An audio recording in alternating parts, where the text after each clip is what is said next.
Hi, Coach. Joey Mastretta, Clutch Points right here. The motto with this team all season's kind of been resiliency. Obviously, the story is going to be you're down 0-3, make history. How do you guys go about just taking it one game at a time, taking care of business in that sense? Yeah, I think that's what we talked about this evening after the game was, just one possession at a time. We'll watch film tomorrow and get ready for Friday. Tim Cato with The Athletic. Jason, you played 11 players in the first half. What were you looking for with the rotations and, an attempt to find somebody who could contribute early on? Yeah, we were trying to find someone to come off the bench and give us a spark.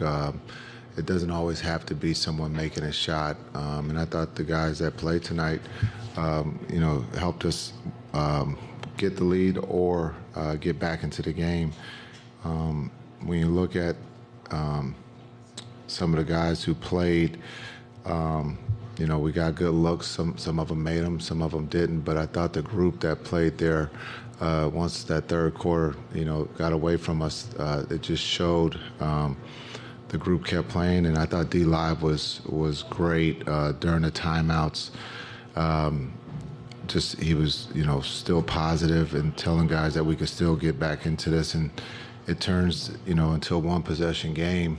But also just with the bodies that we were throwing out there, with just the fatigue, trying to get fresh legs and trying to keep everybody fresh we knew it was going to be, come down to the fourth quarter.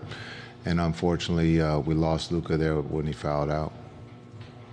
Tim McMahon, ESPN. Obviously, you having a chance to look at the replay of the foul, Luka 6. What did you think of that? They called a foul. I was stuck. I had to challenge it. So I had to challenge because it was, a close call. But the referee called it a foul.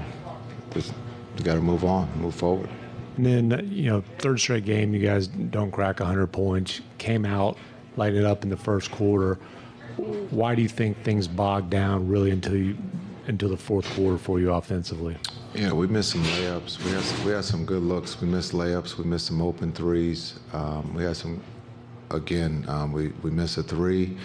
Kai misses a pull-up that we would take, every time. It's a one-possession game, and unfortunately, we just could not get over the hump tonight. Jake Fisher, fifth row. Jake Fisher, Yahoo Sports. Luka's obviously dealing with a bunch of injuries. He has such an intense workload on the offensive side of the ball. But what more would you like to see from him on the defensive side of things when he's the one that Boston's hunting and all these switches and they're putting him in off-ball actions and stuff like that? Yeah, he is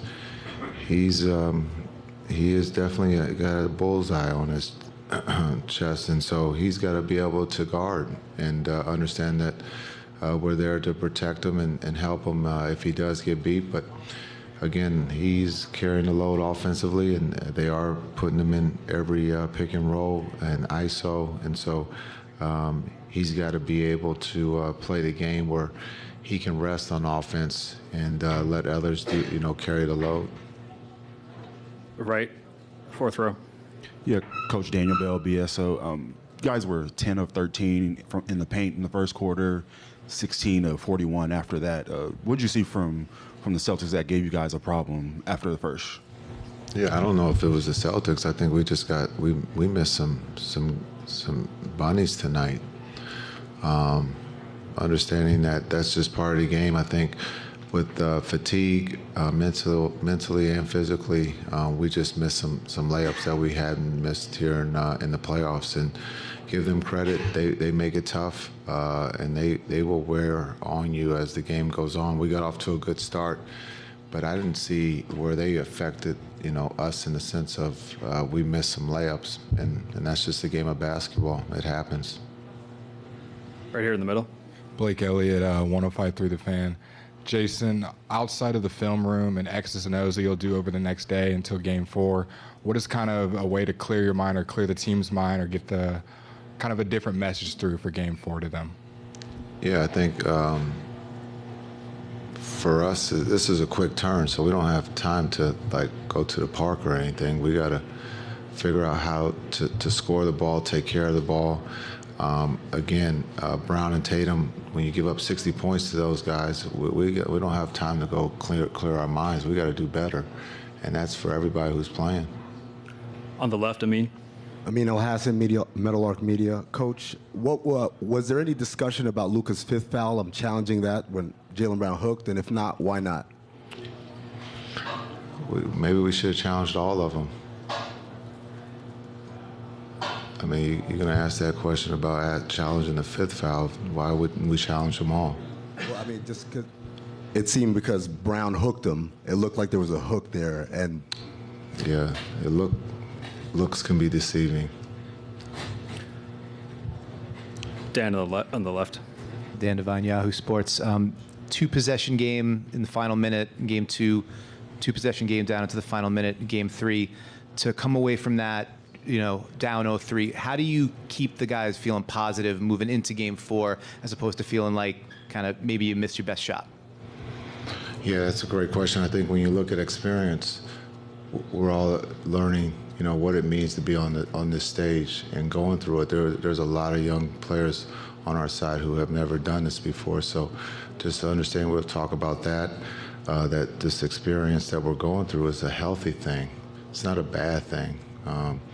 We're down 3-0. We felt like Game 2 and Game 3 were better for us, and that's the way we have to play. And then offensively, we just got to get some other people to step up and make some shots for us. Last question, second row. Coach Kidd, Noah Weber of the Smoking Cuban. There in the second half, you're on that big run, and you called that timeout. I was curious as to your reasoning behind that, and how do you balance wanting to get your guys some rest, but also wanting to keep the momentum of the run? What timeout? And I think it was in the fourth. At the end of the fourth? What During the 20-2 run. I called a couple timeouts. Okay, the one that was at the end of the 20-2 run? When we missed the two shots? To be honest, I don't remember what happened before it. I just know it was a timeout. That's tough. Why are you guys laughing? I asked what timeout was it. I called a couple timeouts. You gotta do better. 5:25. Right, and we missed the three. Thank you. We missed the three, and we missed Kai's pull-up, and it's a one-possession game. So that's why we called the timeout. We exerted a lot of energy on the defensive end and offensive end, so that's why we called the timeout. Thanks for clarifying that. Way to step up. Thank you, Coach. Thanks.